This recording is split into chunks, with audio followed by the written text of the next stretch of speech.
tonight. There it is. It's there. Nice. Yeah. All righty.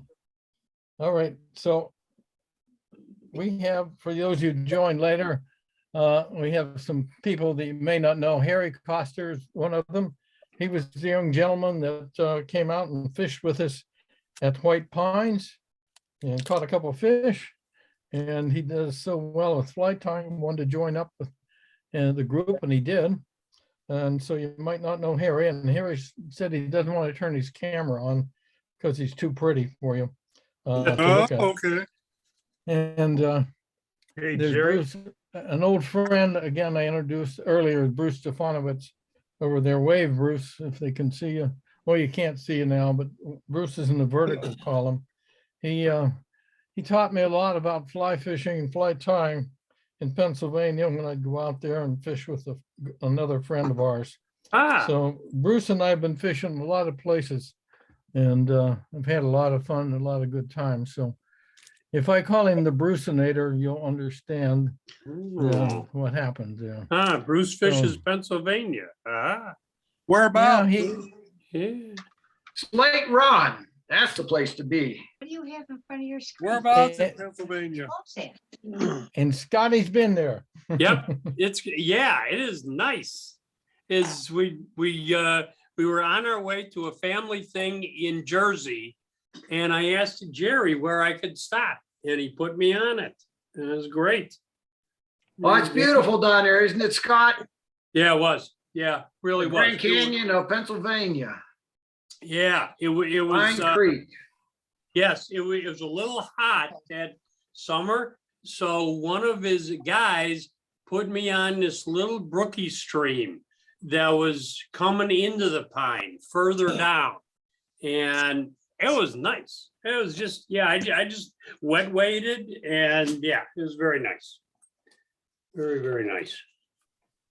But, you know, I don't know if that's where I got the foot infection because of wet wading. You know, I mean, yeah, anybody that has As long as you're diabetes- catching fish. Yeah, well, yeah, anybody that has diabetes or cracks in their feet or whatever, it's like, don't wet wade. You gotta stay away from Alright. that rock snot. Well, Yeah, as you see, I've loaded up my hook and I put my green olive thread on it. And I hope you are all doing so What along size with hook? me. What size hook is it, Jerry? Oh, green It's olive. a thread? 12. All right. 12. My Yeah, package a does 12. A big one. not have hook And size. I'm Gotta get rid glad- of green olive thread. I'm glad you asked me because that reminds me, this is supposed to be a curved hook. Well, Bob Webb's stuff that he bequeathed to us had a lot of 12s in it, but they weren't curved. You're right So there. I used them. And if you all want right. to, if you want to bend it, get out a pair of pliers while it's in the vise and you sort of lift and twist and you get a curved hook. Oh, If you don't like it, you just take that and sort of work it. But I think this fly will work just as well curved or straight. But there's a curved version. And what we want to do, if this is an emerger, we're going to put the front end up in the air and the back end down in the water more. That's the plan. So we're going to weight it a little bit with a piece of wire in the back in a minute. So if you're ready, start winding on in green. Yes,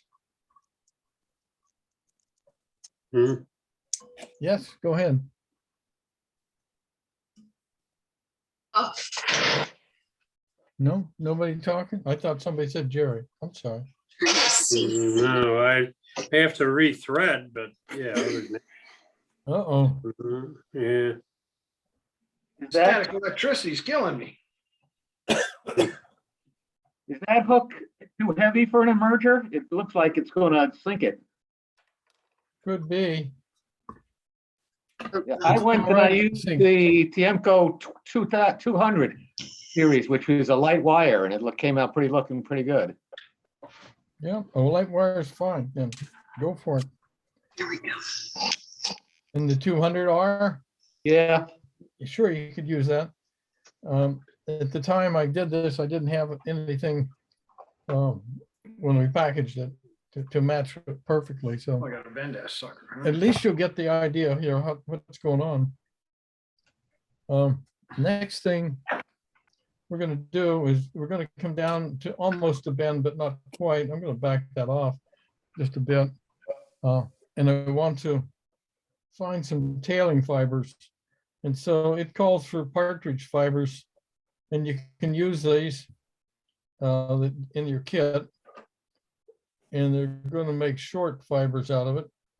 And I had another longer, we had some longer fibers in there, longer feathers, I should say, and I have lost mine already on my desk.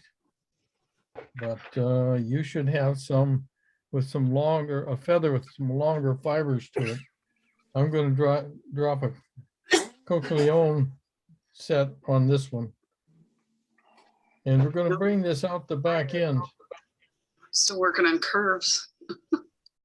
And so I want it to be about the length of the hook shank. All right. And I don't want it to end nice and straight. I want it to be a little shaggy. And I'll tell you why. Because these fibers, these feathers, not only represent tail, they also are going to represent shuck coming off of this emerger. At least that, in my view, is what they should look like. Oh, They should. yeah. So, you know, an emerger doesn't really have a full formed tail. It's the last thing that's going to come out. But the shuck's hanging there. So when they do this, I make it a little bit longer and shaggier just to make it look like something that could be Oh, that's okay. the shuck hanging in there still. So get that to that point and let me know you're ready. And if you're Hi, Jerry. ready, yes, Can you see me? This is Floyd. yes, Floyd. Hi, Floyd. What? Can you see me? Not quite. Not yet. I saw you earlier, my friend, but I can see you now. Yeah. Okay, There good. you go. All right, thank you. Okay, sure. Oh, well, that'll do. I wasn't on the gallery view here, a limited view. Okay. But I'm glad to see you here on. Yeah, me too. I tonight. had to figure out I this, said a tablet. I said hello a couple times and you're on the phone, so. Well, I had to got to figure out catch the up with it. tablet, so that's the problem. But I got it figured out now. Okay, great. All Okay. right, so everybody get their hooks in and get back and get those tail feathers out there. And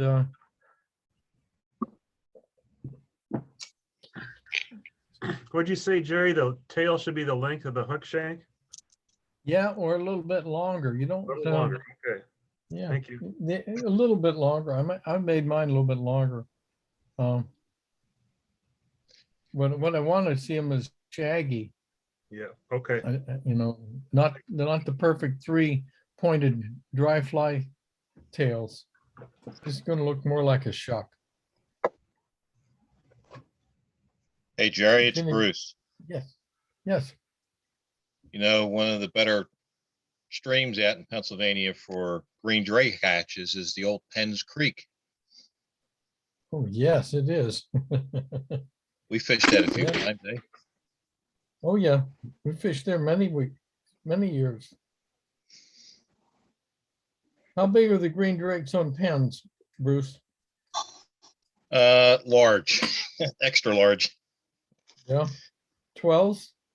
Yeah, you Like can even go size up? bigger than that. Go Yeah? 10s, 10s, 8s. I couldn't remember. We tie a lot of extended bodies because they're so big. I don't know what I'm supposed to use here. Okay. Is this fly supposed to represent or imitate a eastern green drake, as you guys are talking about in Pennsylvania, or a western green drake?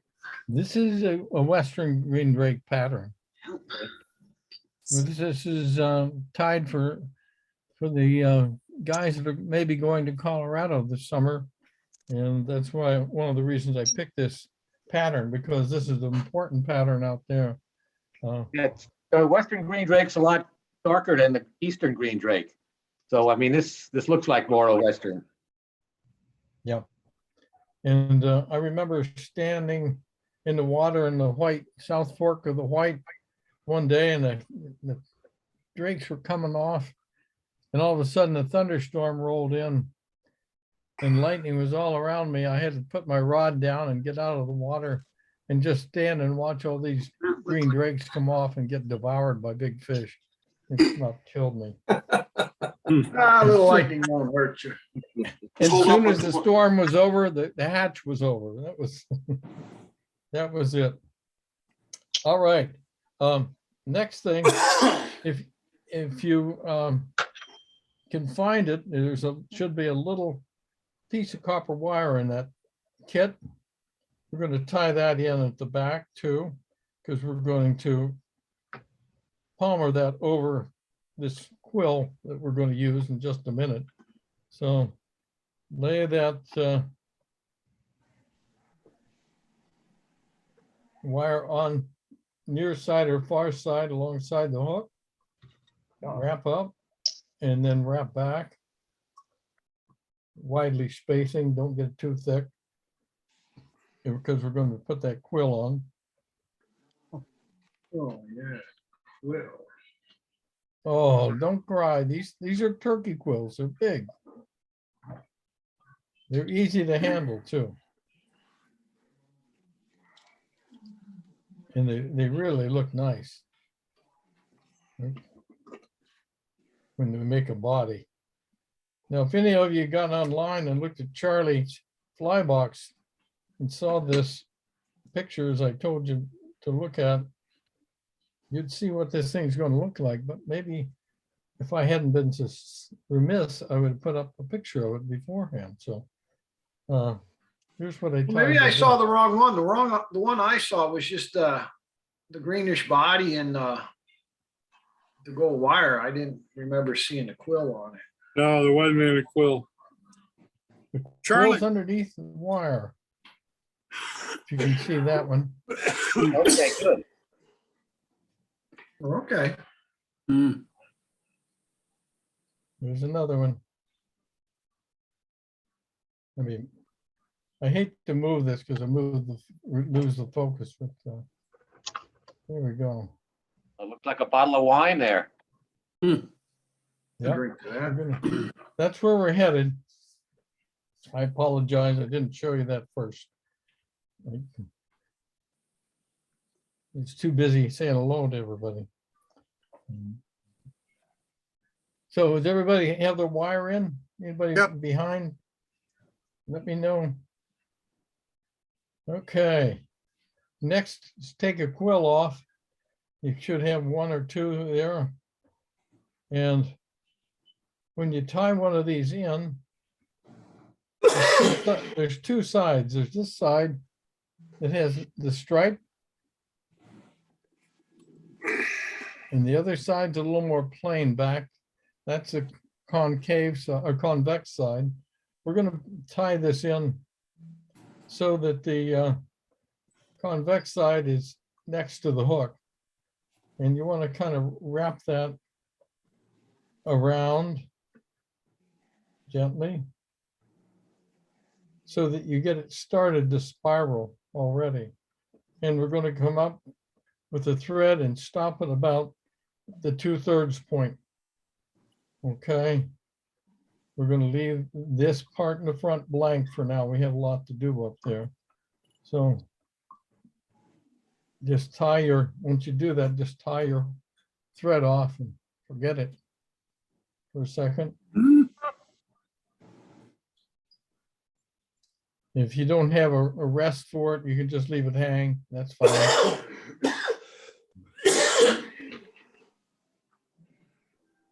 And once you get that quill on, see if you can find your hackle pliers, because they really work well to do quills with. Or if you want to do it just by fingers, you can do it just by your fingers.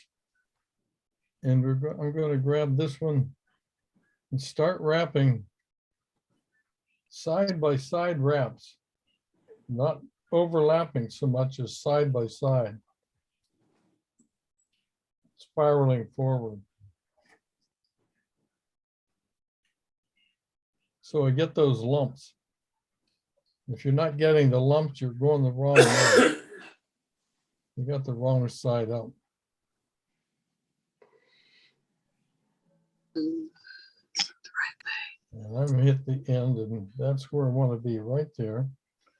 That worked out nicely because that can hang while I'm wrapping the thread over it and capture it. A lucky accident. Father. Okay, so that's where you should have the thread over and capturing this, and you can put a couple of wraps on it. Cut off that excess tag. And we'll wait for everybody to catch up. Sure. Okay. I'm going to turn it.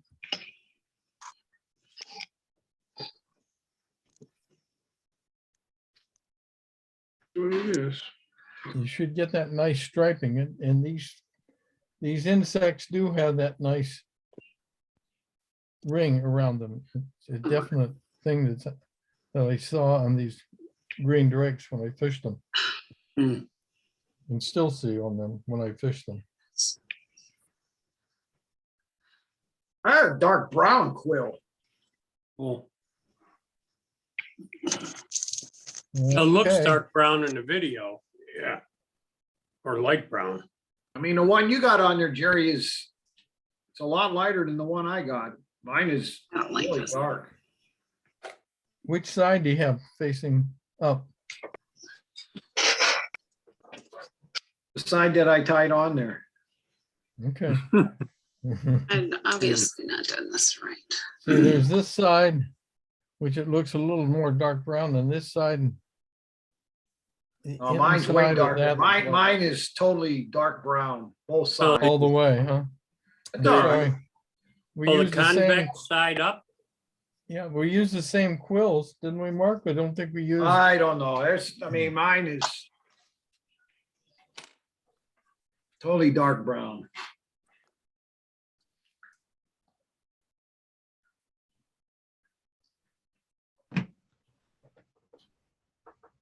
Yeah, this is the one that came out of my pack that we made things up from, so I don't think we changed it. Anyway, it's a matter of the principle here. The fish probably won't care.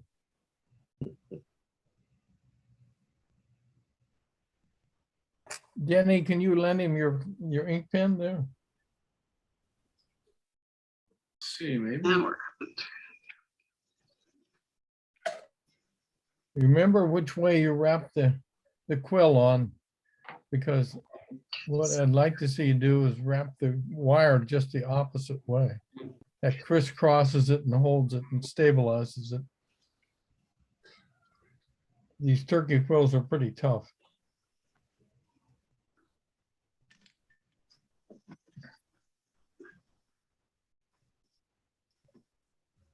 I think that way. How you guys coming? Let's see here, look at it. See a gallery here.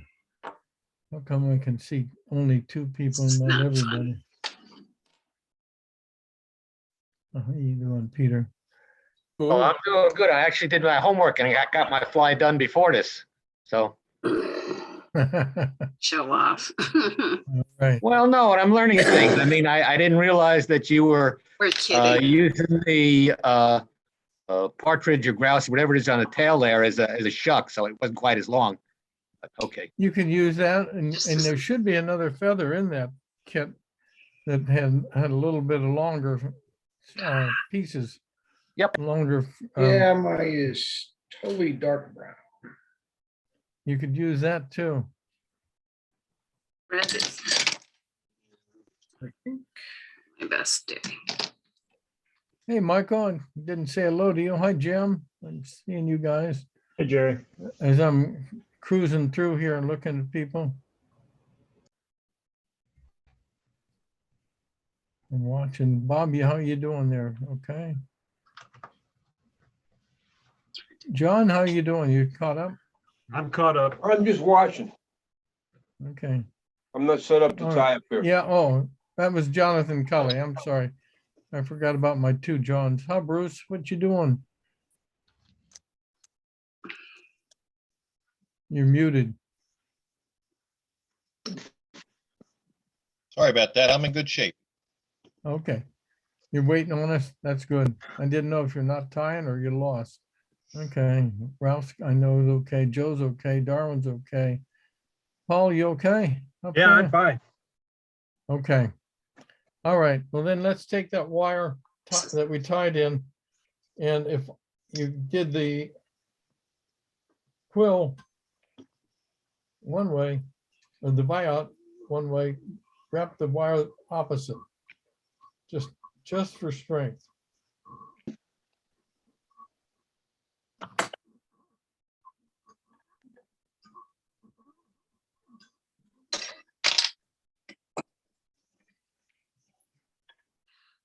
Don't have to overdo it, but just bring it up there. We're gonna do this twice, so if you didn't catch on first time, you get another chance. And maybe you get another color quill, who knows? Can never tell. Okay, bring that up, wrap it, cut it off, or helicopter it off, either one.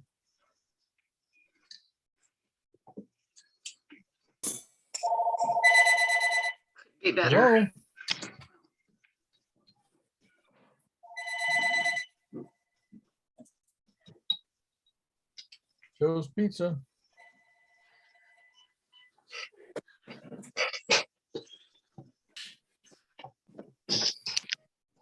Start trying to find something that looks like that in your kit if you want something to do. That's a CDC feather.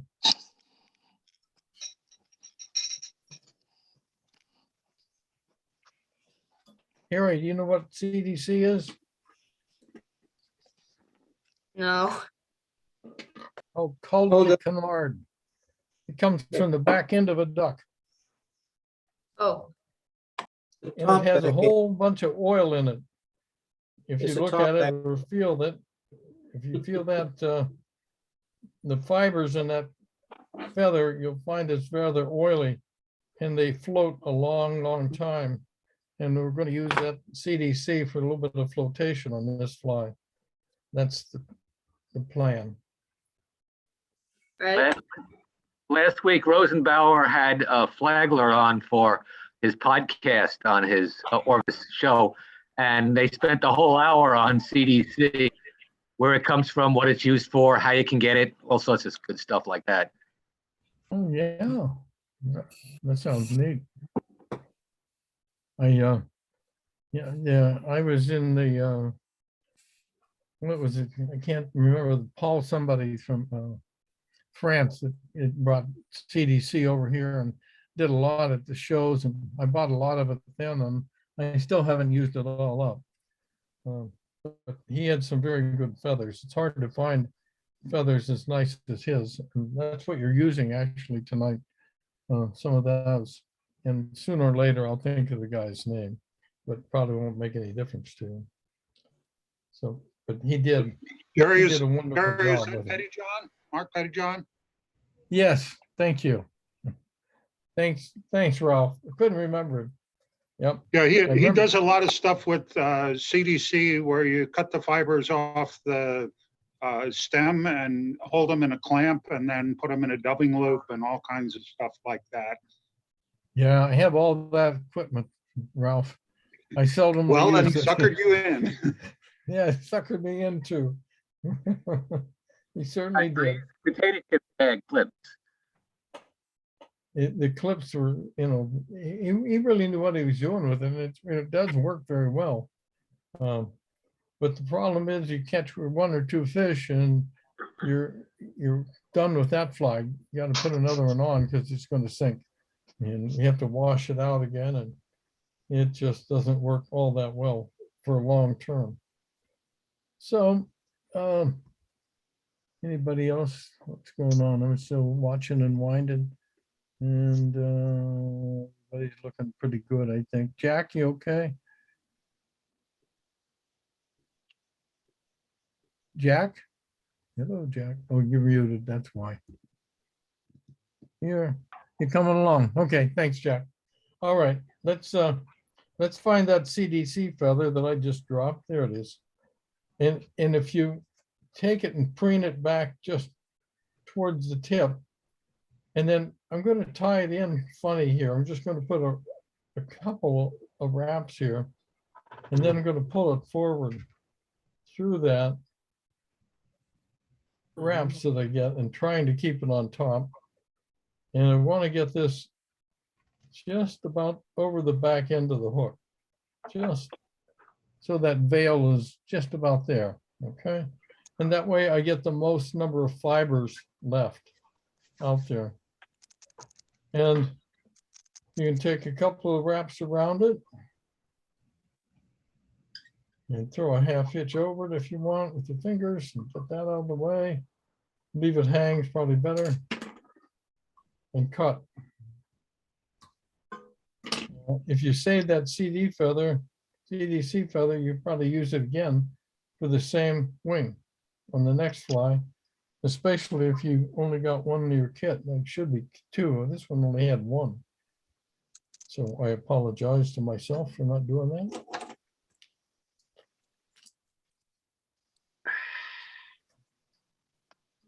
Got that feather in. We're going to put a little bit of dubbing in here between the two. Let me see if I can find my dubbing wax. There it is. So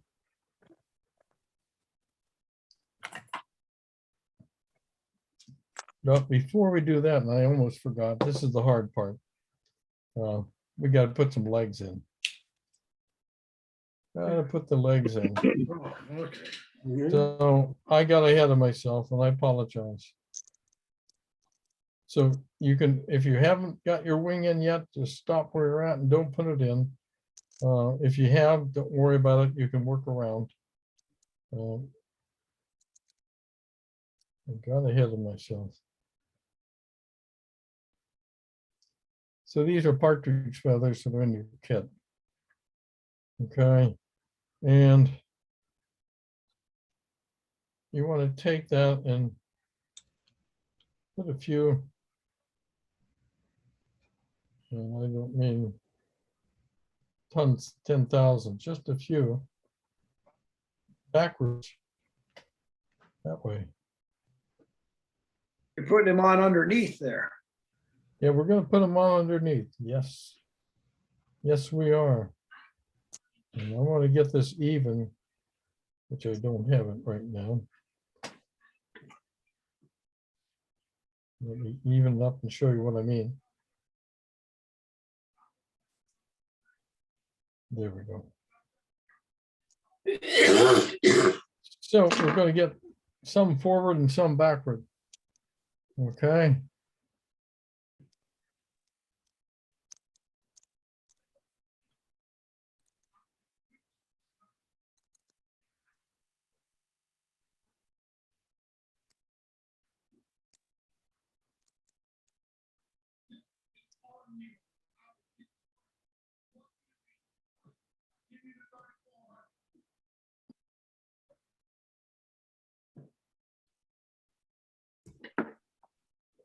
Cut off the sides of the forward ones like this.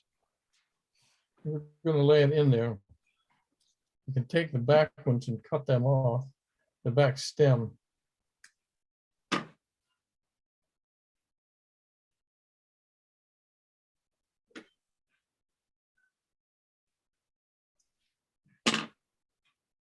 There we go.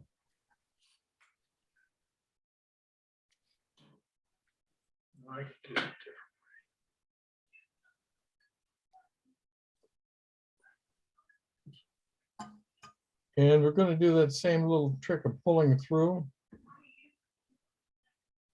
And it's going to make those legs pull backward.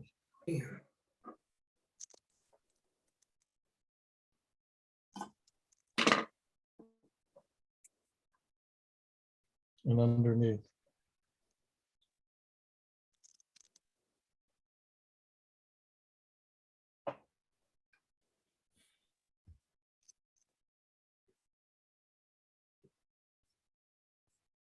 stem, so you have the stem still sticking out at the bottom, towards the hook end of the fly. It's not just Yeah, a the little bit of fibers. it. Yeah. A little bit, but not too much. That holds them in Okay, place. yeah. Okay. Yeah, let me, this thing won't do what I want it to do in a moment. Come on. No. I should try to blow it up a little for you, but it's not coming along. Don't know why it's taking the turn here it is, but come on. There's that. Okay, yeah, there's still some sticking out the back, and the stem is sticking towards the front. Right. And these are up here and down there on either side. I'm sorry, I have the CDC on there because it's really confusing looking. I'll try to separate this out so you can see it better.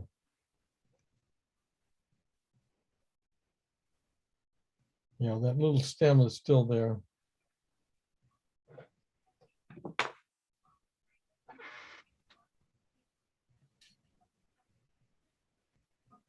Just tie it in and then come by and clip off the tip.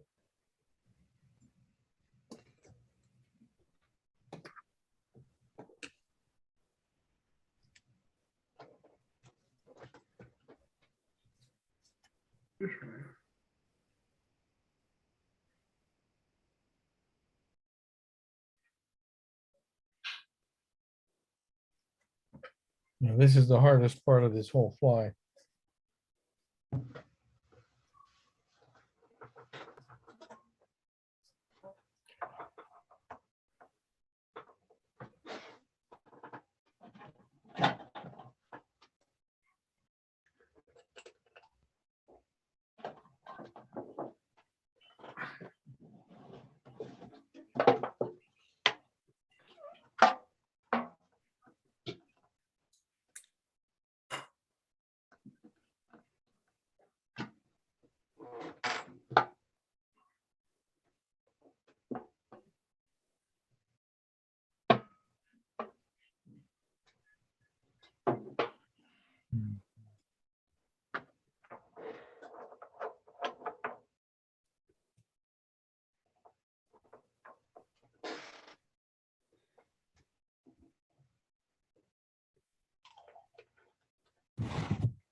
All right.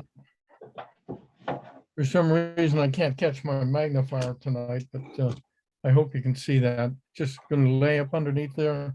It's coming close to the hook eye on mine. I'm gonna shorten that up. I don't want that interfering.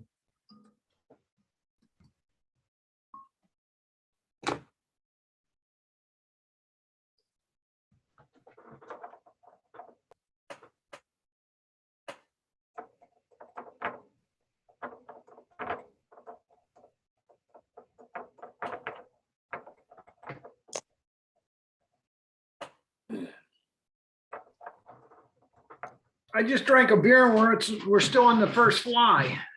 You gotta slow down, Mark. Yeah, I used to- Slow down on the fly there. I thought Mark had a drinking problem, but I see he has it under control.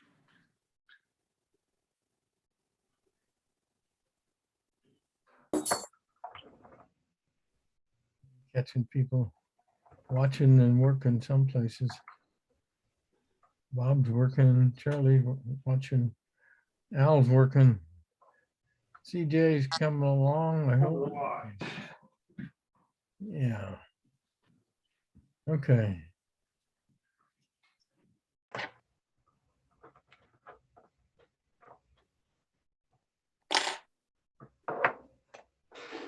I like that view.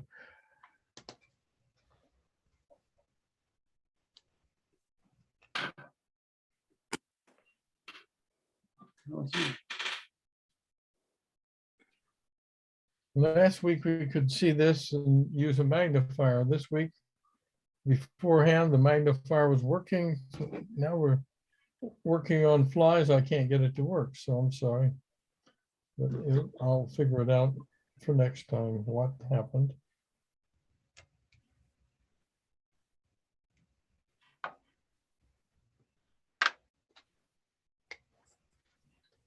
That little magnifier is awfully handy. So if you keep if you're doing nothing, you can kind of preen your CDC up in the air a little bit. And then we're going to put just a bit of that olive dubbing right in front of the CDC, and just a little bead, just to show some body for this fly. Nothing heavy, nothing big, just a little bit. And it's also going to make the wing that we're going to put on next stand up a little bit better, I think.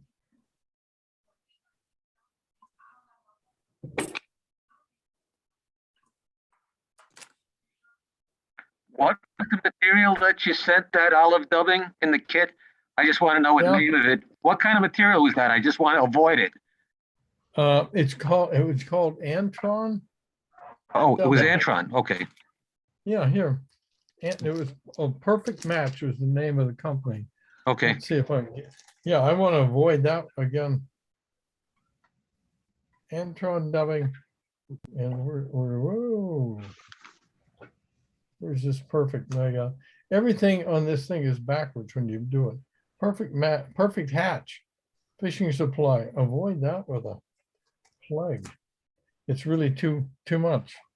And I didn't realize it when we were loading it up, but afterward, yes, I did when I tried doing this. And the next thing we're going to use for the wing is, it's called McFlylon, by the way. Okay. Come here. McFlylon. Well, everything's over the name here. It comes in strips. I would have liked to have it in gray, but we had it in white. And let's see, it comes in strips. It's nice for two things. What we're going to use this wing and then save it for the next fly for the purple haze. Save a little bit of this for that. I'm going to show you how to make a post with this stuff pretty quickly. It's a simple way to do it. So if you've got everything else done, you can just come in and latch onto that McFlylon. Leave it stick in the air for a minute. Don't have to worry about that. This is going to use some more of their dubbing, the olive dubbing, and hopefully you've got some other than what I gave you. I personally think that stinks, if you haven't noticed. But this stuff it needed something very fine. That's a coarse dubbing.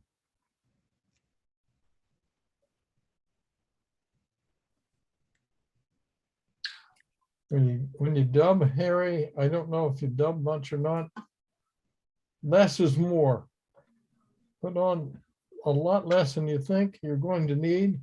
Put it in as a thin noodle, and is one of the ways you know you got the right amount is if you have it in your hand and you got it separated out, and it'll float. You know, it kind of doesn't just fall, it flows down slowly. Then you know you're doing well. So wind that in and whip finish. Try not to get your CDC feather too far out of joint either. And don't crowd the hook eye. If you have a whip finisher, yes, use it. If you know how to do it with your fingers, do that.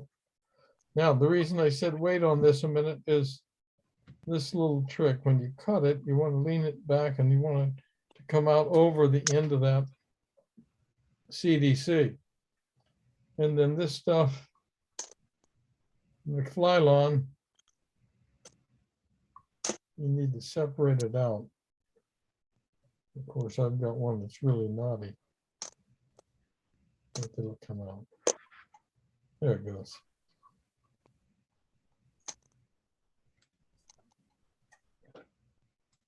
And put that back over the end.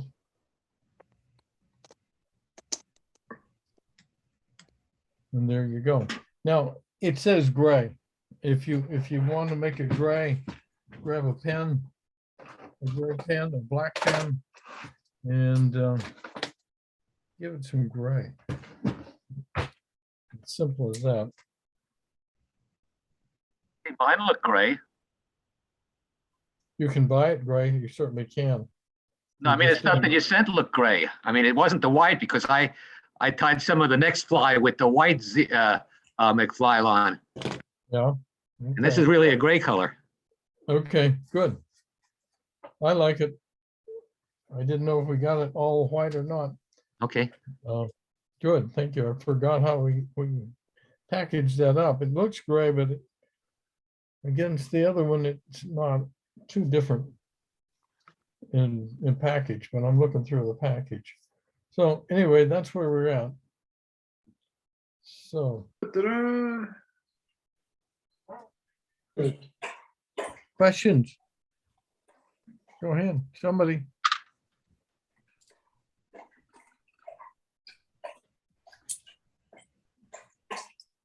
In the instructions that you had, it had that wing being made out of Zelon. What is the Zelon material? Is that a polypropylene or is it an Antron or what is it? Does anybody know? It's crinkly, kind of like the Polypro is, Okay. but not, maybe not, just a little bit different texture. I've got some, let me show, I can try to show it to you. Well, no, I can't, but it looks pretty similar to the McFly lawn. It's not going to absorb water, that's A. Right. And B, I think if I'm right, polypropylene will not absorb any water, but Zelon might soak some in. So that's something you can think about. You have to look that up to make sure that that's just coming from memory. And I could be terribly wrong on that. I'm not sure. But Zelon's nice and crinkly, yes. And it makes great wings. I like the look of the wing that you get. That wing looks pretty good.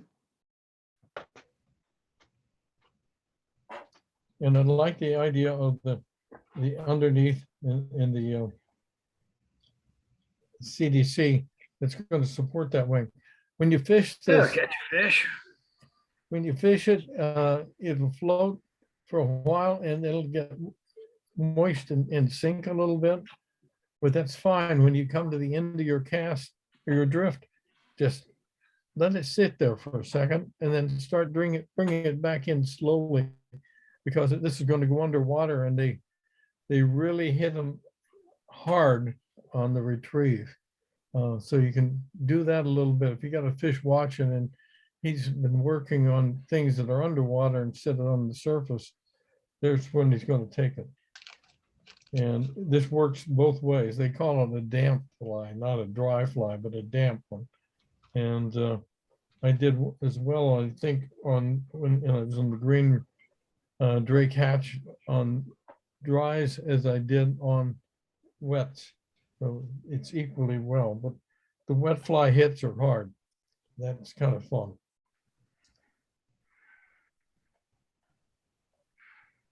Anybody have a question?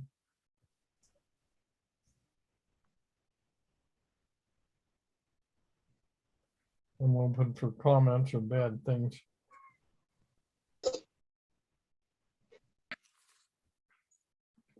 Toughest thing I always found out about a green drake hatch is timing it. Yes. I used to fish back on the Beaver Kill in New York a lot when I was in college, and I never got a green drake on a Beaver Kill. I've caught them on smaller streams, but not on a big stream. I hit them a couple of times on the west branch of the Delaware. Hey? it can be spectacular the way fish come up when those flies are popping up on the surface. Well, I had a fantastic day on on a small little stream, one that's a couple of rod lengths wide, called West Owego Creek in central New York. And man, the green drakes were coming, and it was interesting because it's brook trout, and they were just hitting like crazy.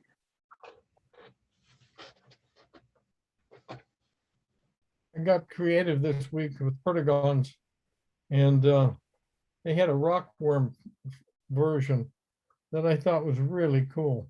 Yeah. And you know how I was complaining about these beads last week not having spots? I wanted to show you something. I was mistaken. Let's see if I can show you. Can you see? Can we get in that? Yeah. Once you light these things up, they fluoresce, and there's all kinds of little dots on them, but you don't see them when they're not. So hopefully the fish can see them. What did you use for the body on those green things? Believe it or not, I used some of the green body quill Okay, looks nice. and with black thread under it, and then the body quill put over it.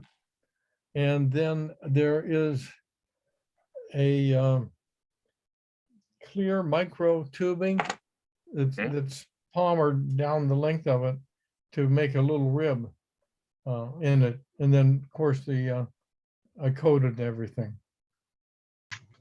What I'm thinking about coating, there is something called, let's move this away.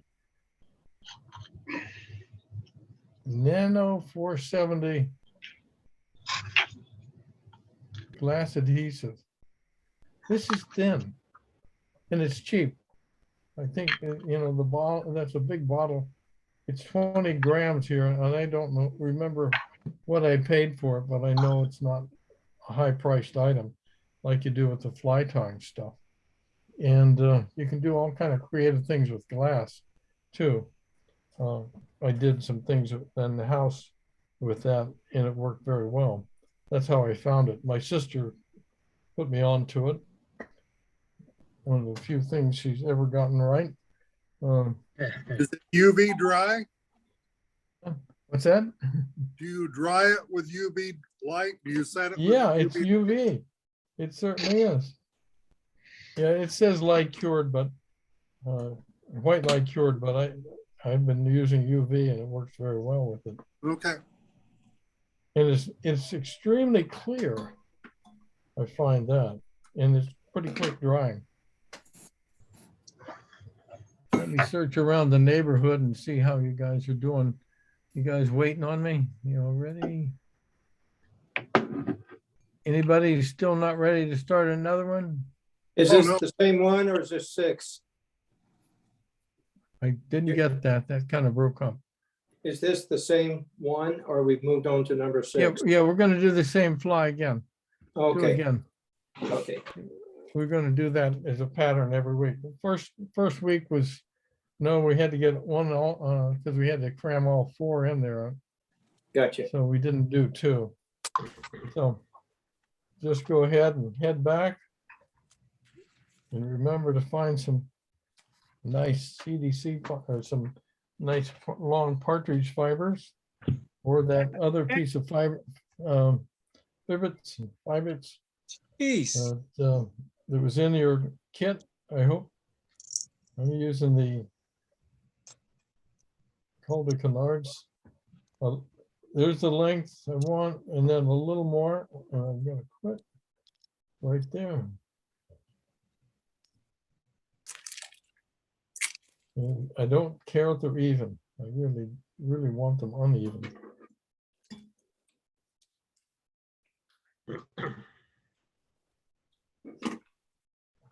And let's see, find a piece of nice copper wire.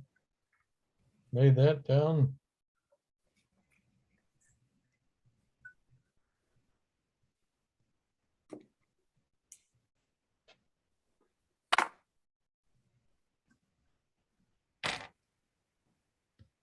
Bring things back. Get your copper wire out of the way.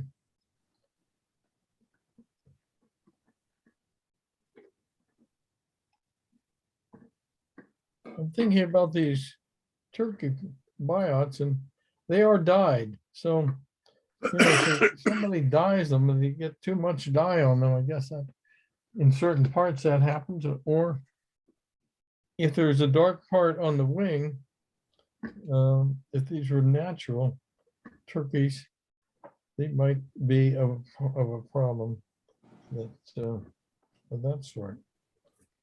And then you may have a dark area on the wing that you picked up. I don't know.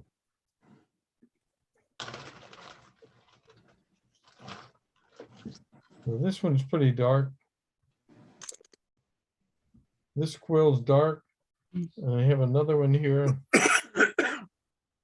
out of the same batch. It's just a little greener. It's shorter.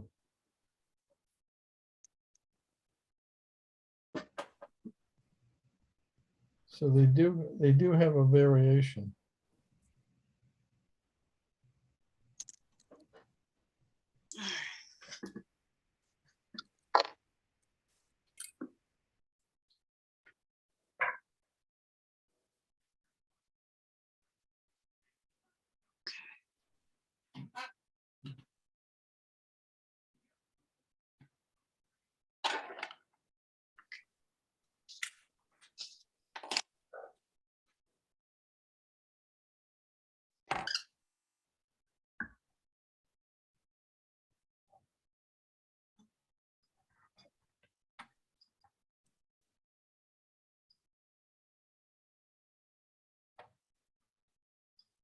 Let's see, everybody's busy. That's good.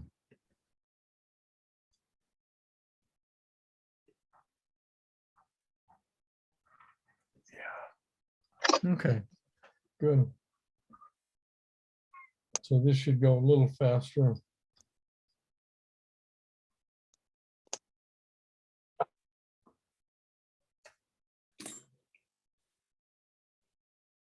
One of the things that softens these turkey quills up is water, you know, just soak them a little bit before you start. You can do that, and that makes a big difference sometimes. If you get a batch that's dry or old, these are pretty solid.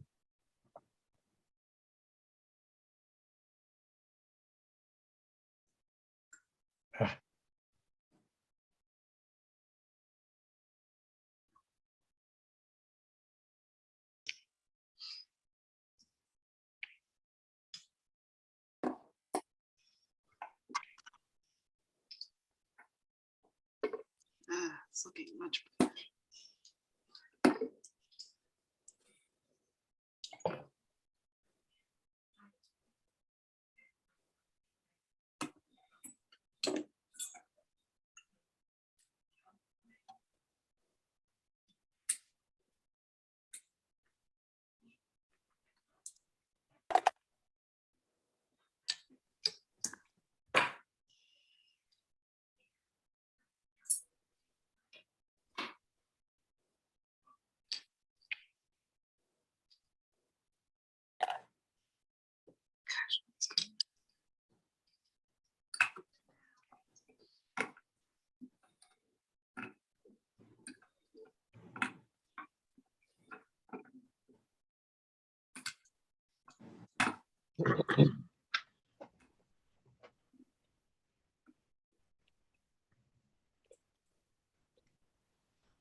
That's a hell of a cough. You should take care of that. Sounds like somebody wants to go out.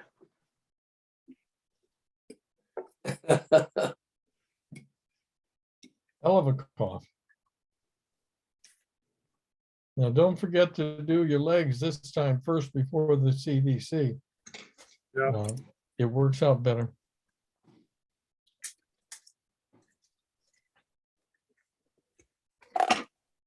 Don't follow what I do. Just do what's right. Oh, criminal.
Okay.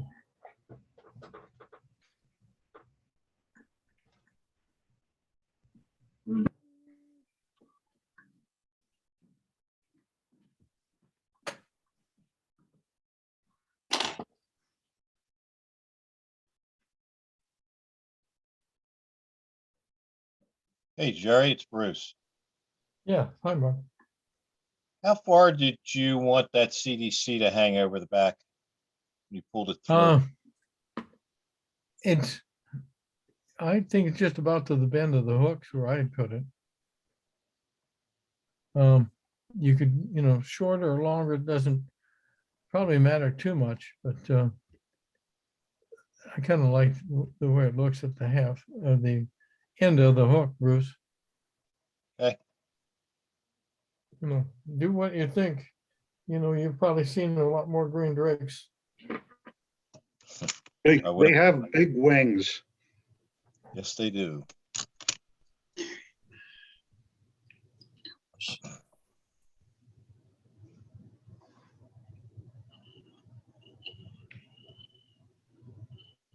I'm fighting with the legs. I'm gonna put a wrap underneath them here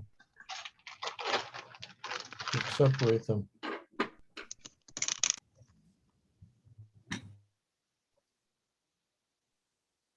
There we go.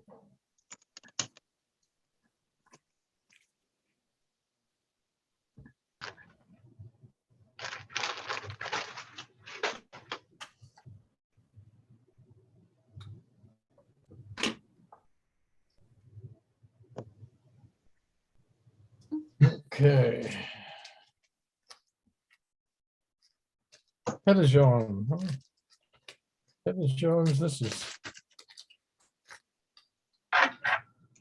Oh, we pushed, wait. Get this. CDC.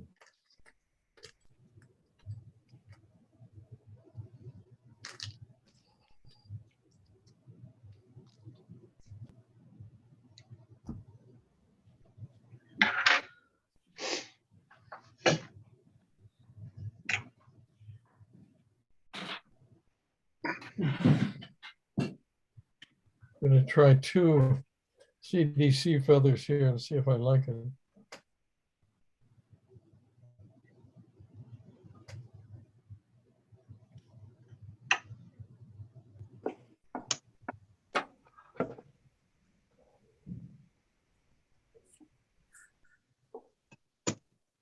This is mixed.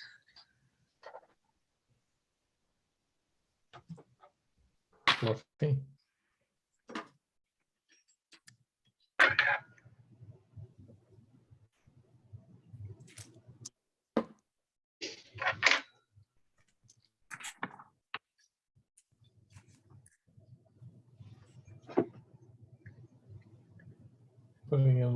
bit of dubbing between the two wings just to create a body.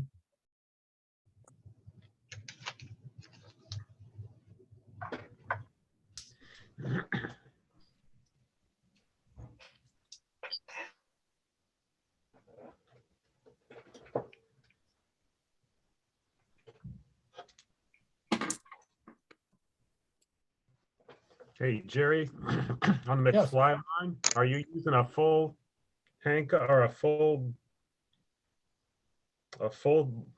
piece of it, or do you divide it in half? Of the what, on The what item? McFly- For the McFly line. I'm using a full piece of what I gave you. I don't know, you may have a, if it's too thick looking, thin it down, John. It may, you know, they come in different Oh, segments. And okay. if it looks too big, yeah, you may want to thin it out. Looked a little beefy. Yeah.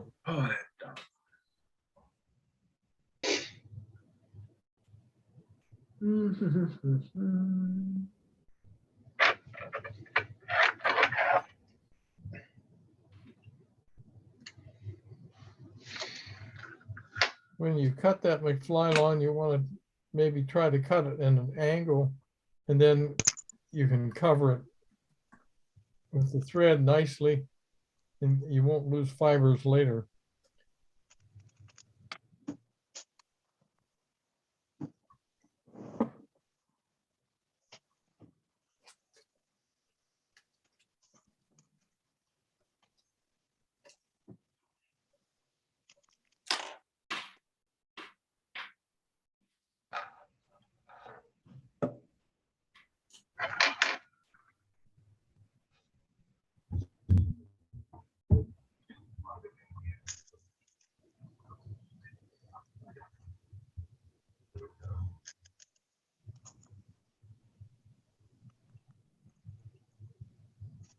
I like that pattern, Jerry. It's a good pattern. Yeah, I like the looks of it too. Thank you. I didn't design it. It's, I think it That's, came out of, Can adapt that to a few things. let me see the, if you got them hooked up there.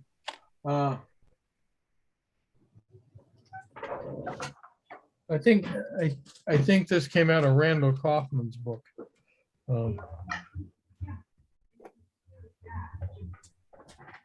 Fly pattern book. I use a lot of his stuff. Hi, Jerry. I've been bouncing back and forth between two Zoom meetings, so I didn't see how you tied those legs in.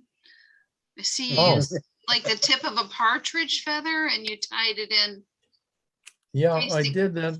forward and, Meg, just like you take a partridge feather, if you're gonna do a soft tackle, uh-huh.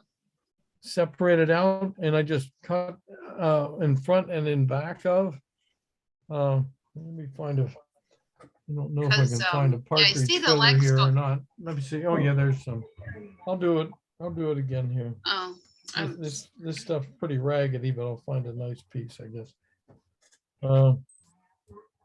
I'm gonna take it there. I got everything else. I'm sorry, I like back and forth between two meetings. A little awkward, sorry. That's all right. You get your money's worth. You know.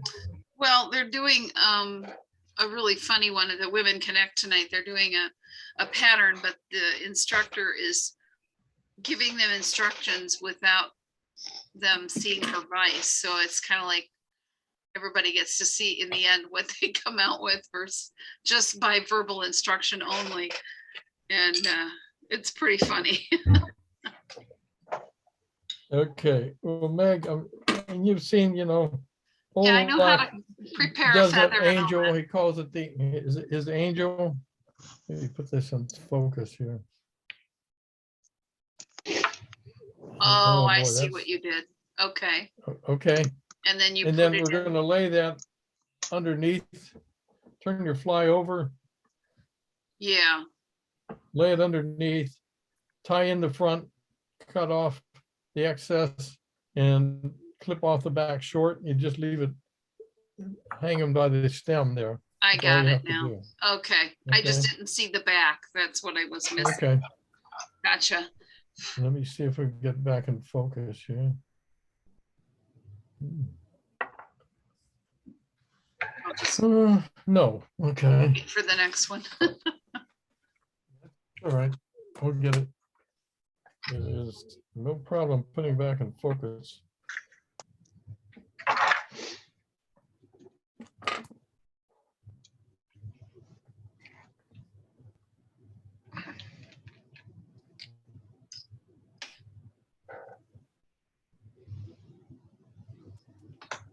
How small is this parachute?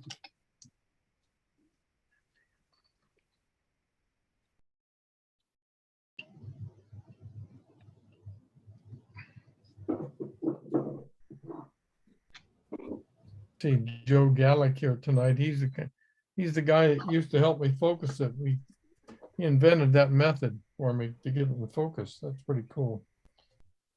The autofocus. Oh,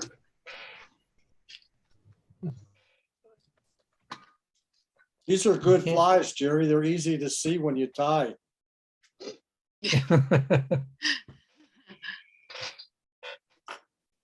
That's because you've been tying those 26s, Bob. I know. it's gonna need new bifocals pretty soon. Just, I need a microscope to tie these little things. oh, wow.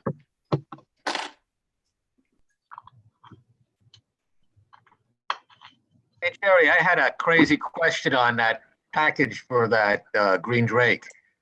Yeah. What Do I have was an the, answer? what was with the couple of red tinsels in there? I had two pieces of red tinsel in my package. That must have been a mistake. It was a mistake, yeah. Okay, that's what I figured. I couldn't figure out where it went. Yeah, we might have picked it up off the tabletop when it did there, but no, there's nothing with the red tinsel. You can decorate your Christmas tree. As long as it was with extra. I was gonna say, that's the Christmas green drake. Okay. Yeah, there shouldn't be any red tinsel, but you should have seen the mess we would have on the table when we were doing this, you know. Hell, You there's might gonna find be- out what that stuff was for later in a different flight. Yeah, right. Yeah, you may Keep it. need it later. I say, don't throw it away. No, I won't throw it away. You know, you may find a sardine and some beer in there too someplace. No, hope not. Maybe some Some beer point. nuts. Yeah. I don't know how the red tinsel came about, but you're welcome to it. Okay.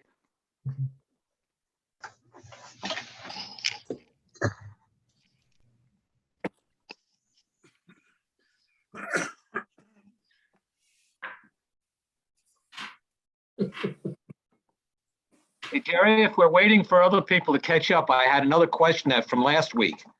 Okay. You or somebody else suggested that a good source for tungsten beads was bwo.com. Yeah.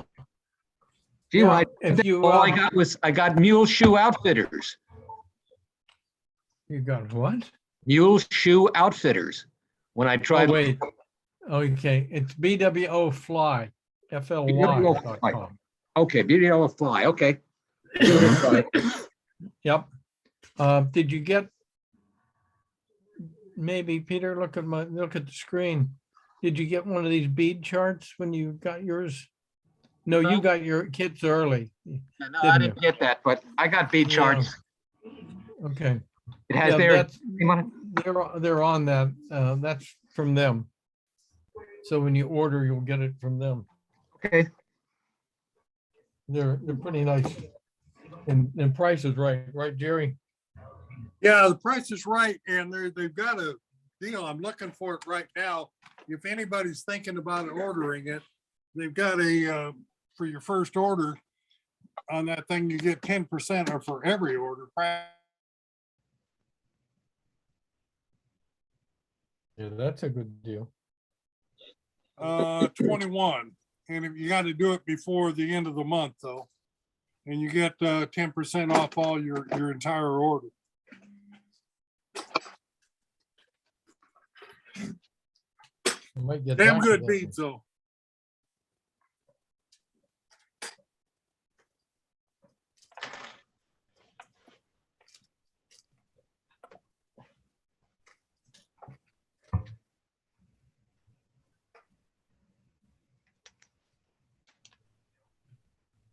Well, thanks for the information.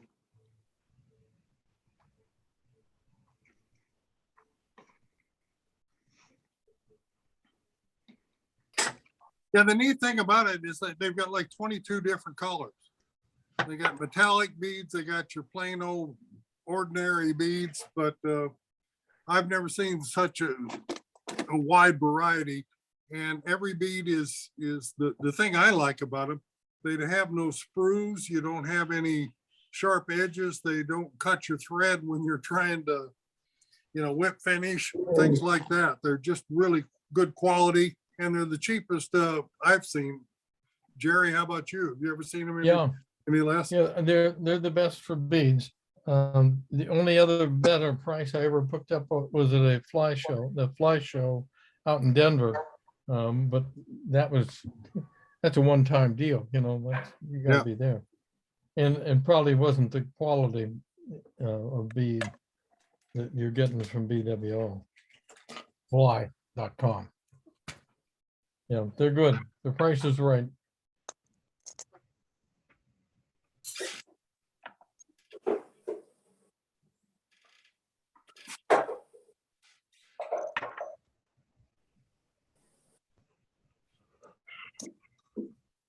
How's everybody doing? Everybody needs some more time? No, we're waiting on you. Okay. All righty, we'll get going. This next one's the purple haze. Meg suggested it. And when I put it up last week, I got a note from Beverly Dijon, Devine, that she had fished with the guide that invented this fly. So he's doing a lot of work to help save the bitterroot. So his name has escaped me again, like many things, but just thought you'd be interested in that. This is a parachute with a post fly, okay? And we're going to put the post in first because it's a lot easier that way.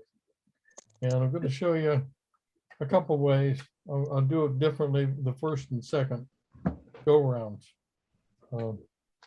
So I'm using purple thread. You could use purple or black, whatever you like. I'm going to take a piece of this McFlylon that we just used. I'm going to put it underneath the hook. Okay, holding that up and going behind it and in front of it. I'm going to wrap it till it's tying and staying right upright. That's one way. That's why I like to do posts, unless I've got some odd color post that's going to show through. And then I tie it on top, and I'll show you that next time. Okay, and a few wraps to stabilize that.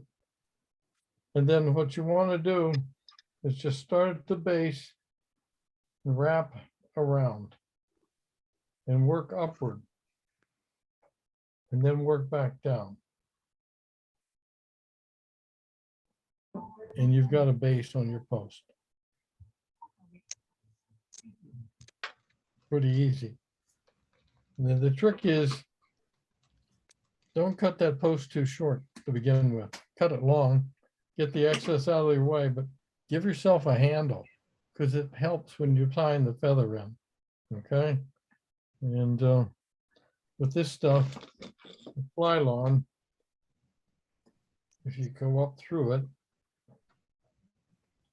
it'll separate out and get fluffier. Okay. So it all kind of blends together. And basic to me, this is a purple Adams. So I think that if I had to say what it was, I'd call it that. So if you have some barred feathers here, I think this is teal. We sent in the kits. We're going to use that for the tail.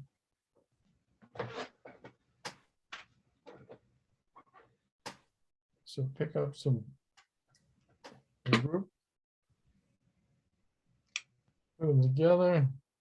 Now, an old trick that Bruce had taught me is when you get down there, if you can build up, you can also get your Z-line in there. Well, let's get rid of that right now. Okay. You can build up a little hump. Okay, at the back. And because of that little hump, if you move forward, is it too long? When you move, there we go again. I wanted about the length of the hook here. When you tie this down and push your finger on it, you start to get these to splay out. And of course, this isn't a good hackle for this. If you wanted a barred hackle or a barred tail feather, so that's what I put in here. And they'll, if you get some nice stiff hackle feathers in there, they'll splay out for you really nicely. Okay. So we got our wing set, and we have the tail feathers tail in there. And I'd like to see it nice and level, but it's not doing that for me. So hopefully you got yours to do it.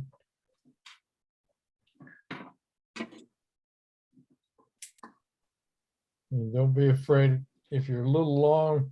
Well, I'm you can using the throw 'em pink out. stuff for the post. That is Zelon. Yeah, I use No. that for the post, Jerry. No, it's not. It's what do I have for the post? Well, I'm using the cloth. pink stuff that came with the package, so. Oh, that's the high vis. I'm sorry. It's high vis. That's the name of it. It comes in a lot of different colors. This is what you're talking about. Yeah, I'm going to show you Yes, a way to yes. do that one. When we do the second ply, I'm going to do a different post method, not too much, but a little, and show you how to do that.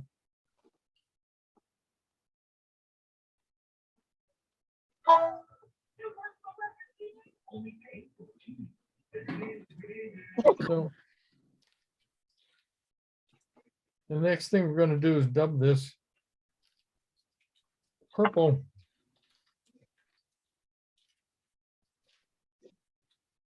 crystal flash. It almost looks like, but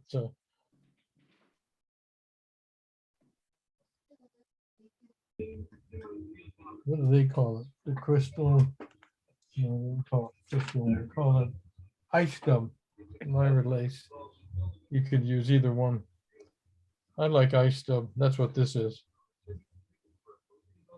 So dub it thin. Get a thin noodle. We're not going to need a whole lot.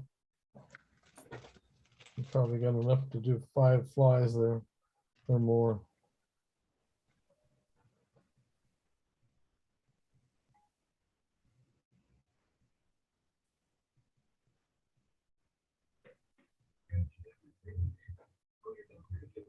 You got enough to do 5. I probably didn't fill that baggie. At least. I've got mine getting a little thick here. I'm going to thin it out.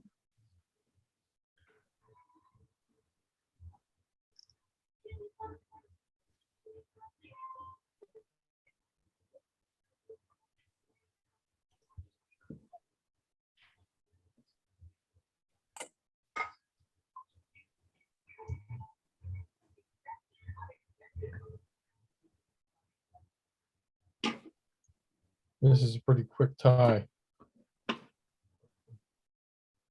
Hey, Jerry, I really like that way of putting the post on. Yeah, it works. I do that with a lot of things, especially hoppers when I'm doing pair of hoppers. I That's use that. super easy. Yeah, it is. And it always stays in the top centered. You don't have to worry about it rolling on you when you're coming back down through. Okay, good. I'm glad somebody liked that. And Kind of floppy though, isn't it? what's that? How do you make sure that post stays really up tight, up straight? I mean, it's still pretty floppy. Try it. Try it and try to flop it. If you Okay, tighten, if you put tight thread on there, it doesn't move. Okay, I'll give it a try. Yep. I haven't ever had problems with that method coming off. Okay. Where are you guys at? Still tying. Okay, here's John. Al, are you awake over there? Oh yeah, now I see your face. Your head's been down for so long, Al. Every time I look, I thought you fell asleep. Jack, how you doing? Okay. Yep. I see Corny's all set with his post. All right. And Floyd's pretty good. Okay. Anybody ready for something else here?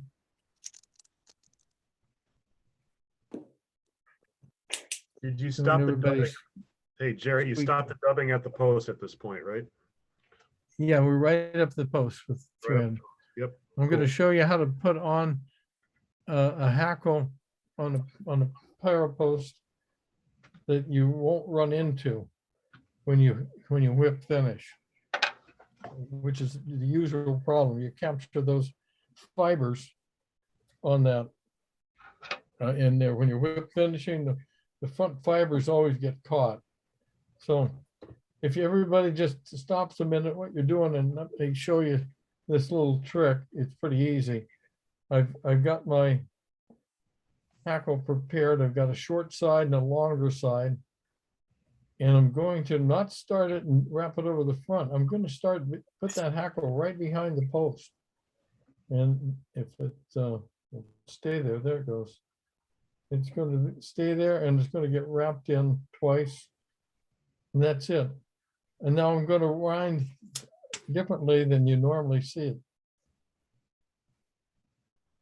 And I started up high at first, and I'm continuously wrapping underneath. And this next maneuver is the tricky one. You want to bring that thread around the back and under all the barbules that are sticking out in the back. Cross over, come up around there again, and tie. And then you can bring this out front. And when you're wrapping it to whip finish, they just get out of your way instead of crossing over. Well, if your thread doesn't break, which it just did. I hope you got that all before the thread went to. That's good. I was gonna ask you to do it again. That's what I get for using this crazy purple thread. Not too hot. Let me see if I can salvage this with a black thread. Go ahead, back to work. I'll get this salvaged. And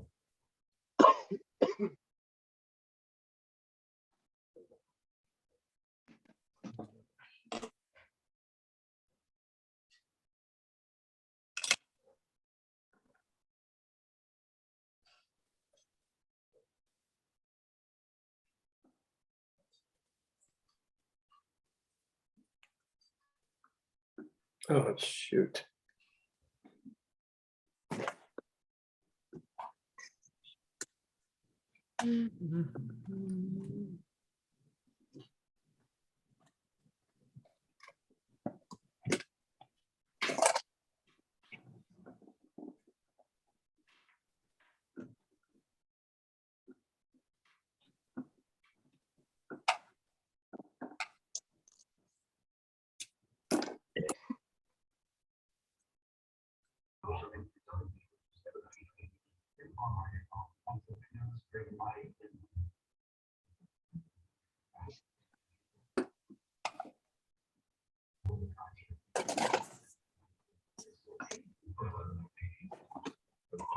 There we go. Back in business with the purple thread. There's too much tension on that bobbin. So loosen that up, maybe we won't break it. So again, starting on this, you kind of come up high at the top, first couple of wraps, and then you keep wrapping underneath it. Now this fly pattern called for 2 different feathers, a brown and a gray, just like an Adams.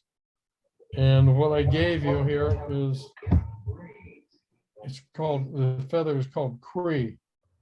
And it's like instant Adams.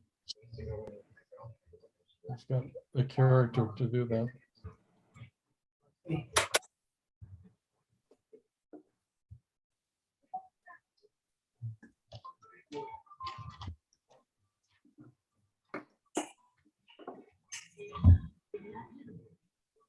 Maybe we can tie this off without too much trouble.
Hey, Bruce, does it remind you of a Patriot fly? Yeah.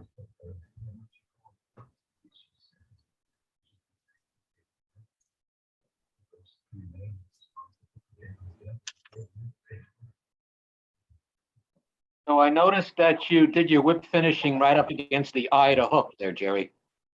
Yeah.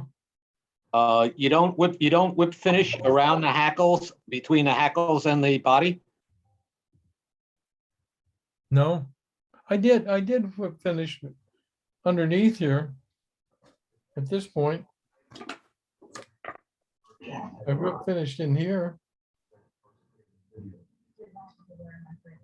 That's I where meant spiraling around the hackles. Like, yeah, you can do it. You can do it around the hackle. yeah, I've did a couple of those the last day or two just to try it out, and it came out pretty nice. Yeah, you can do that.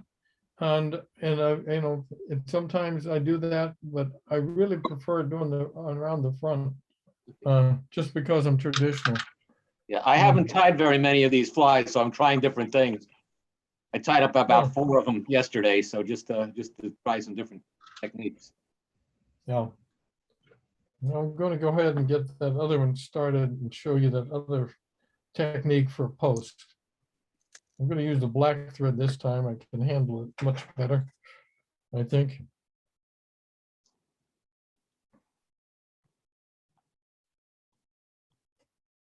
If I find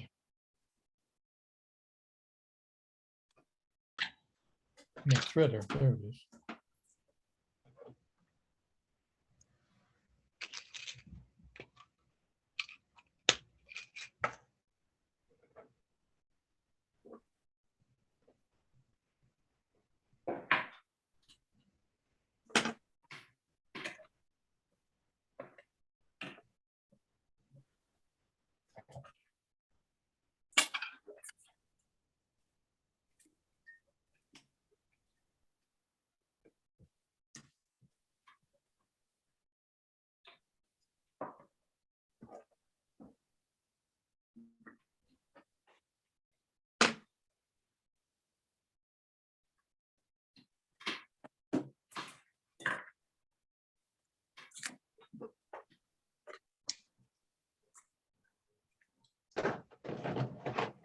Well, the other way to do a post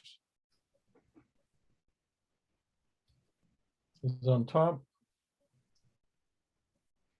Tie it in. Over the top in front and in back. Encircling. The same basic maneuver. I just like wrapping it around the bottom because it provides part of the abdomen or the thorax rather for the fly. But this stuff is high vis, and believe it or not, I use a lot of this color for posts, and it doesn't bother the fish at all. They're not susceptible to this problem of pink wings, and some of it kind of relates to what Gary LaFontaine came up with a fly that looked like really brilliant red for wings on an emerger, and he was showing pictures of how when the blood is filling these wings, that's the color of them on a mayfly, that they really get blood red. So this doesn't bother me anymore. I use a lot on my bluing olive pattern that's an emerger. So I do that often that way. That pink more visible than the white? Pardon me? Is pink more visible than white? Oh, yeah. In light conditions, when the bluing olives come off, yes, way better. Oh, boy, yeah. You've got a size 20 bluing olive out there, an 18, you don't have much things to look at to begin with. This pink really shows up very well.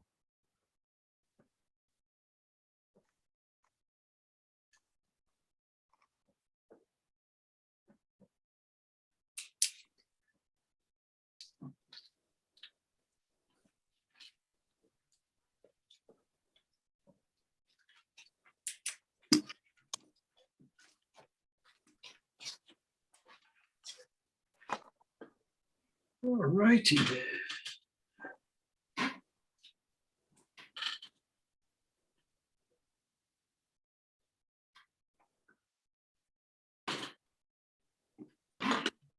Are you still with us? She's gone to the dark side.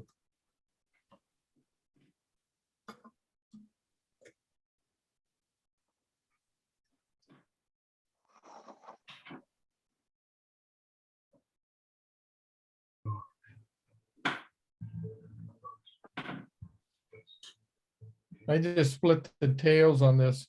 All you have to do is separate the two sides a little bit and run a thread up between them and catch it right in front and they'll split out. So that's another little trick for dry flies.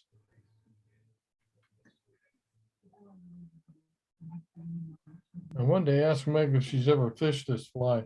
She suggested it.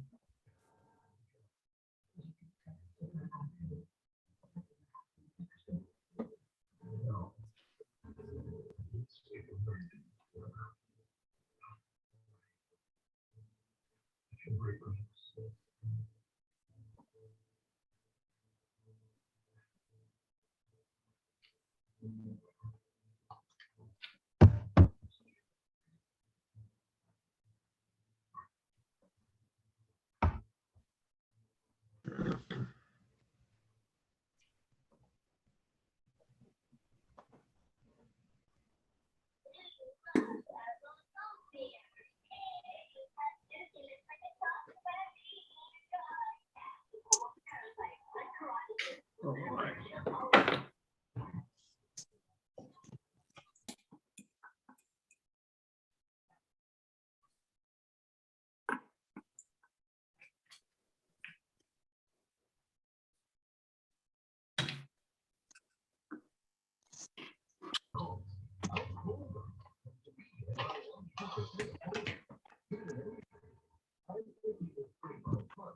Hmm.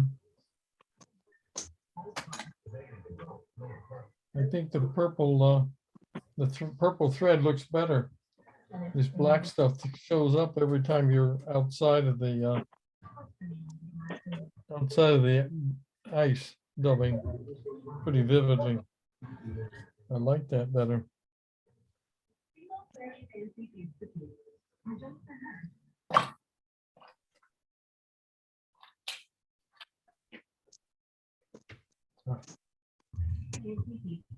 There we go.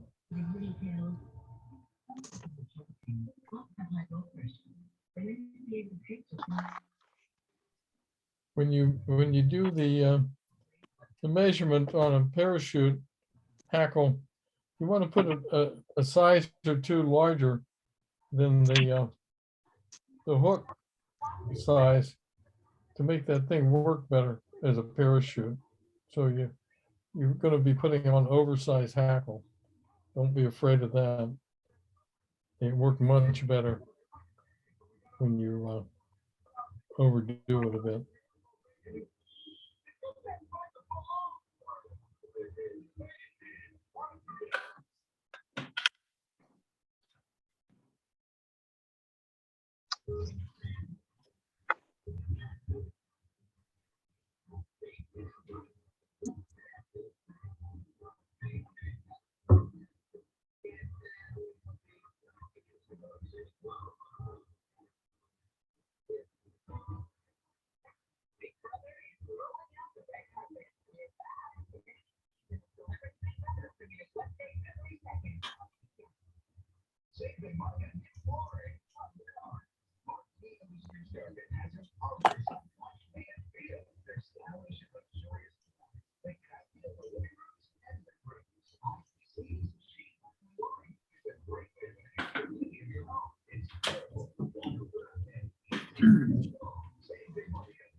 There we go.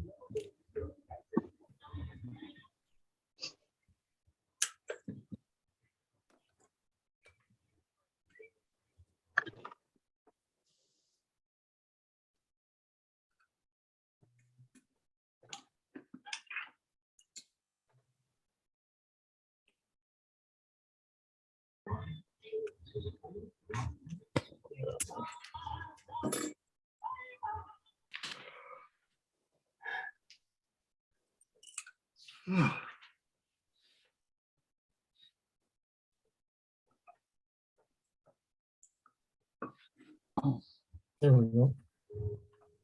Sure, as soon as I do that, it jumps out. What is going on?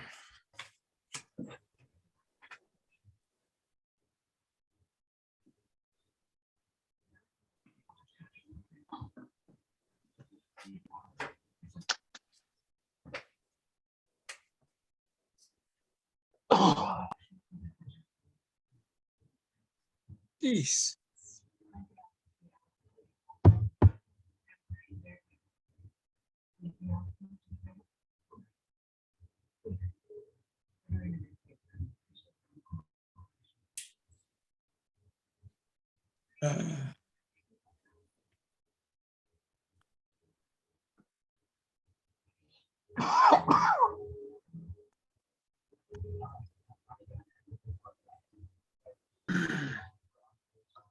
There it is. For a few minutes.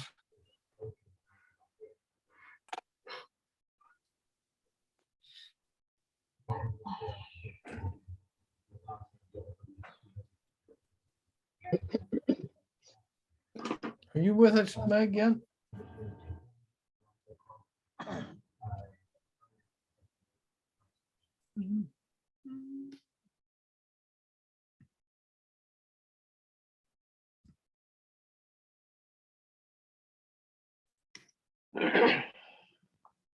Okay, now I can see everybody. Got rid of that camera.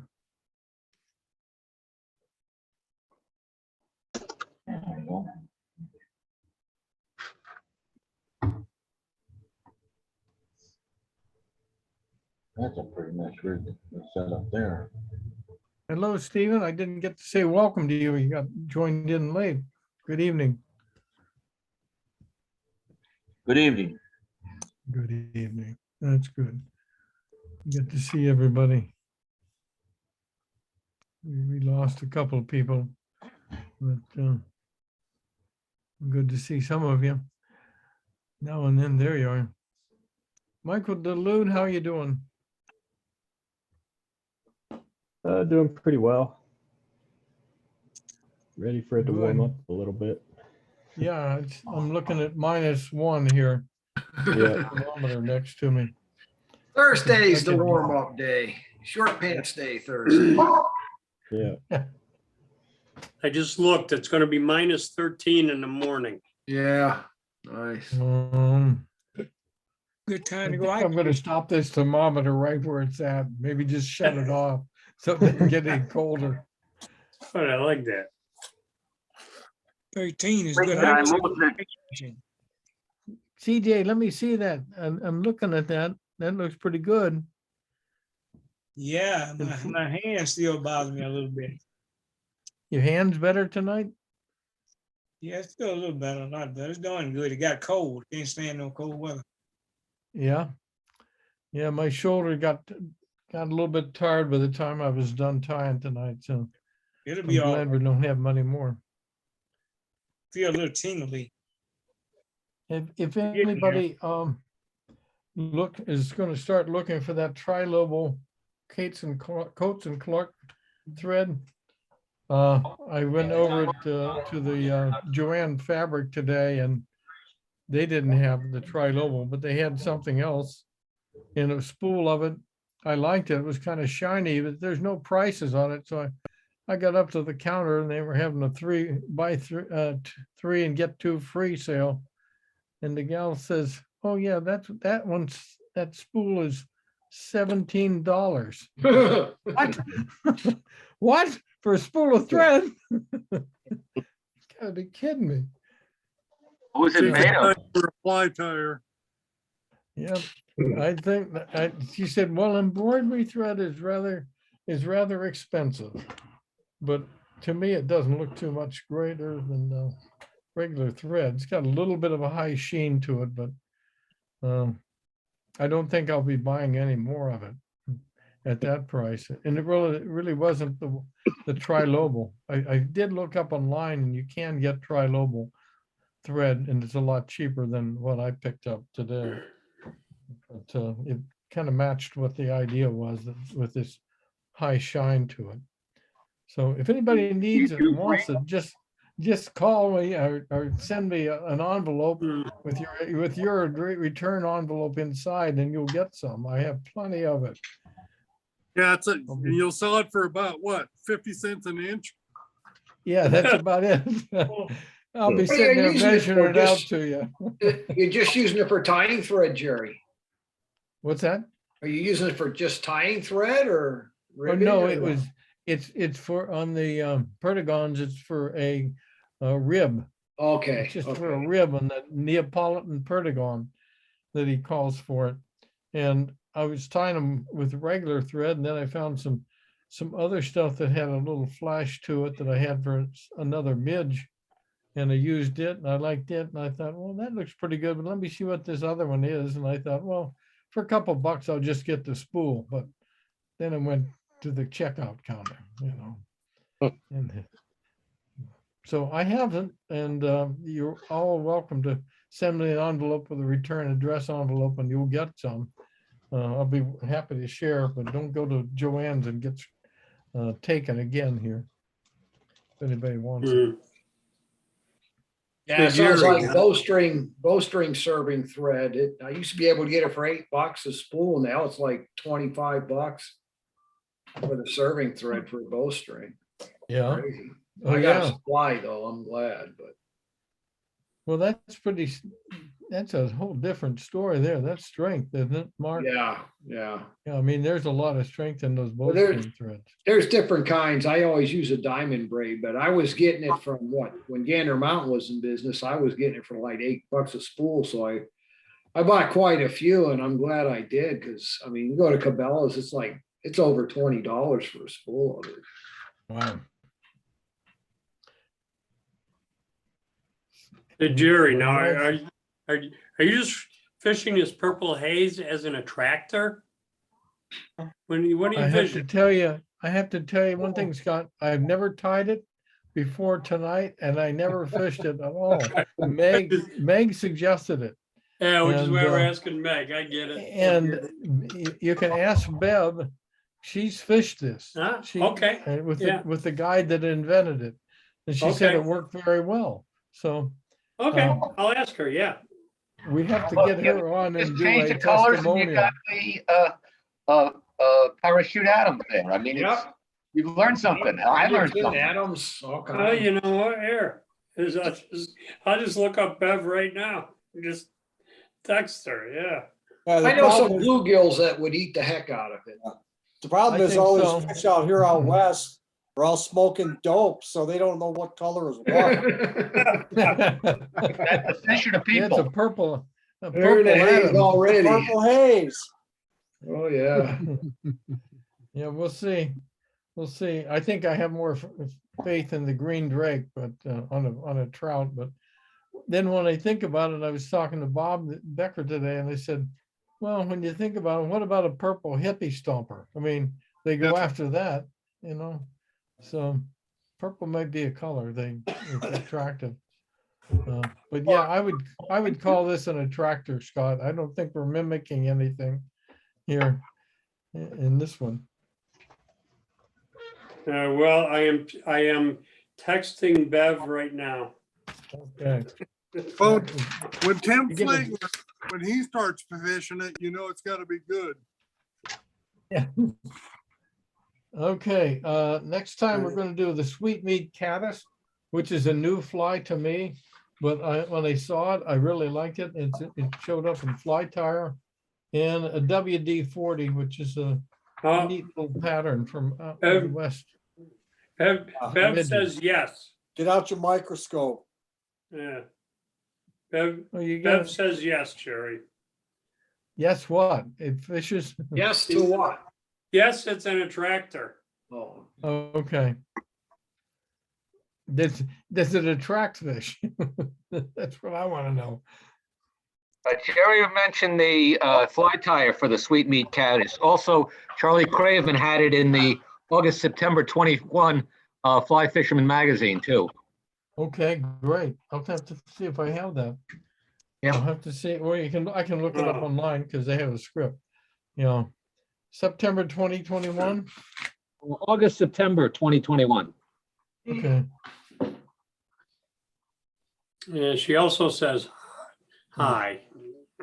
Nice. Yep. Tell her we should have had her doing testimonials for it. you know. Yeah, she's keying now.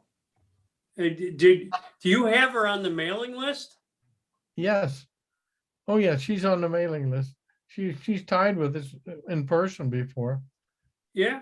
Yeah, many times. That's how she knew about this fly. Okay. Yep. She knew She's that we're gonna typing, tie it. she's typing back now. Okay. All right, so the sweet meat is number 7 and number 8, the WD-40. And it's Groundhog Eve, so February 1st. So we'll see you all then. Okay, just to I'm break gonna- in, Jerry. Yeah, just to break in, is Bev says his name is Andy Carlson. Look him up. Very involved with the preservation of the Bitterroot River. Yeah, which Okay, I think you or somebody said. Yeah. okay. Yeah, that's what she'd mentioned. I didn't remember the name. I forgot to look it up Okay. beforehand. So it's good. I can do a combo. Why don't you want the big? What's that, John?